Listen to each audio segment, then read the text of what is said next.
BRICS wants free, fair, and real settlement. They want a real currency. They want they want a real futures market to their cash market. And I have no idea whether this is correct or not, but finance or international finance is a war, if you will. And China understands, if you and I understand that there's a shortage in silver, they understand that there's a shortage in silver. They know more than we do. What they are, what I'm getting at is by shutting down these rogue traders in the futures market, they want real markets. They want Mother Nature to take over because they know that Mother Nature turns the Western world upside down without them firing a shot. Sun Tzu. Exactly. Yeah, exactly. Very clever. People forget, Bill, I know we know this, but people forget that it's only been 400 years, and that's tiny in the span of Chinese history. 400 years since silver was Chinese primary mainstay currency. We see these new tariff wars have sparked a move to switch from price suppression to draining cheap silver. They're going all in, stepping in, building up the strategic silver stockpiles. And again, Sun Tzu style, they're currently being drained from its enemies. They are enemies, and they want to remonetize silver. And they've remonetized gold. They're remonetizing silver. Why? This is hell for the West, because they're not positioned for this at all. Well, because it's a fiat system and it's fractional reserve. It's as simple as that. Basically, what the East wants is Mother Nature to take over and do a complete reset of all assets. And that reset, it makes worthless assets worthless. And when I say worthless assets, fiat's all over the world. Credit all over the world, payable in fiat. I had a mentor for years that used to use the term, everything's worth nothing. And the way he explained it was basically fiat currency it's nothing. It's backed by, it's their IOUs, plain and simple. And then the credit markets, the borrowed money, that's worth nothing because it's payable in nothing. And that was what he envisioned, was that when all is said and done, everything financial is worth nothing because it's all denominated in units of nothing, whether it be dollars or euros or yen or British pounds or what have you. That's wise words. And would that have been Jim Sinclair, your mentor and your man you worked with? Yeah, but Jim agreed with that. This was another fellow that used to say everything's going to be worth nothing. And I think that's spot on. Spot on it is. Bill, this morning, I couldn't believe it. I think I've got Bill coming on today. I was looking at Bloomberg. They're all panicking. There's a growing, fresh private credit concerns, big spooking the $3 trillion shadow banking sector this morning. They're running into serious liquidity freezes. They're talking about a plausible Fed bailout. Hey, but they're coming on and saying, but this is not 1987 again. Give me a joke. None of this is factored into the race to swap our debasing dollars for gold and silver right now. It's not 1987 again. What it is 2008 on steroids. Because after 2008, nothing was changed, nothing was altered. They did nothing to fix what the problem was. They just doubled down on the things that caused the problem, flooded the system with liquidity, bought time, and here we are again with the problems of 2008 are now multiples of those problems. We have solutions, though, don't we, Bill? That's when we talk about this stuff. We're here not just bringing the bad news. We're saying, hey, but the solution's right under our nose, isn't it? Get out of the system.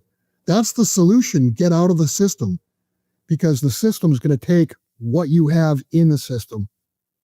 Well, you've done it on a major scale. Not only have you just done it to protect your wealth, and obviously your gold and silver, your work on gold and silver over the years is unmatched. I mean, you've been very early in the game talking about all of this stuff. A lot of people are now talking about what you were talking about years ago. But I think, but now we're sort of entering the next phase, as you say. Nothing, in fact, this is everything's unprecedented, isn't it? Completely unprecedented at this point. We're entering the phase where people figure it out. And as people figure it out, all of a sudden the light switch goes off. When enough people figure it out, the light switch goes off. And that's it. People are figuring out that the entire financial system is a fraud. It's a Ponzi scheme. Well, you've taken an extra step. You've actually moved into a self-sufficient. What you've done is create a self-sufficiency that includes your living style. No, I don't think anyone's 100% self-sufficient, but I've done the best I can. And I've recommended to people, I mean, just buying gold, just buying silver, that's not going to do it. It's where you live. It's what kind of supplies you have. It's what kind of skills you have. It's what kind of network, people with you. You could have the greatest place in the world and just be yourself and, a couple other people, but you got to sleep and things break and you're not going to be able to know how to fix everything. I mean, the difference between a doctor and a mechanic. Somebody gets sick, you need a doctor. But if you have a machine that breaks down, you need a mechanic. So it is such a deep subject. And while I'm talking about it, on my website, there is an icon up top called Grizzly's Corner.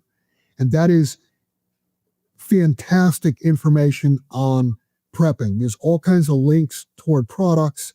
There's at least a dozen articles written by a guy who used to go into the dark lands of Idaho for 6 months at a time with a mule team and come out smelling like a rose.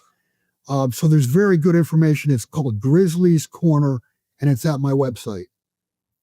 I would definitely suggest people. I've looked at that in the past, and I really ought to. Sometimes you get so busy you forget to look at it again. But that is because there's other links in there. Because if people are looking for solutions. Yes, gold and silver, we know that, but they're looking for the bigger picture now because it's coming. What you're talking about is coming. So let's at least take every step we possibly can. Not everyone can. If you're living in a city, you're in real trouble.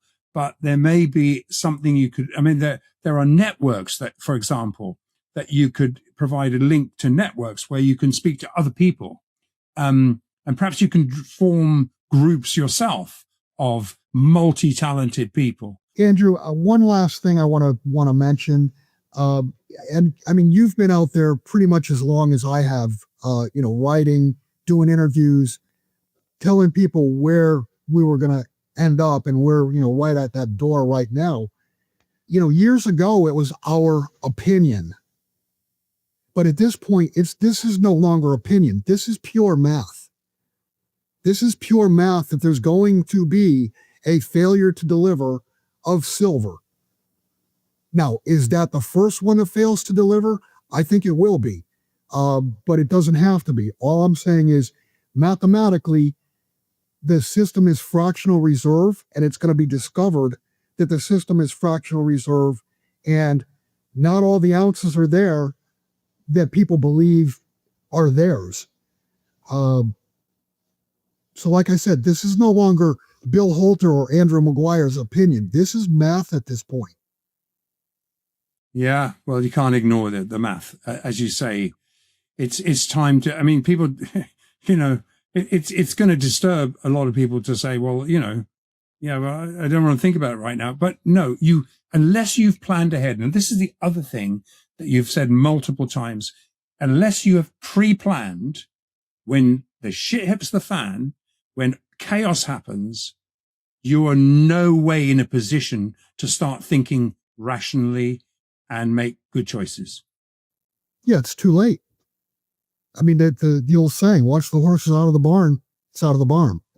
And I mean, once the chaos starts, you're going to have whatever you have, and that's all you're going to have.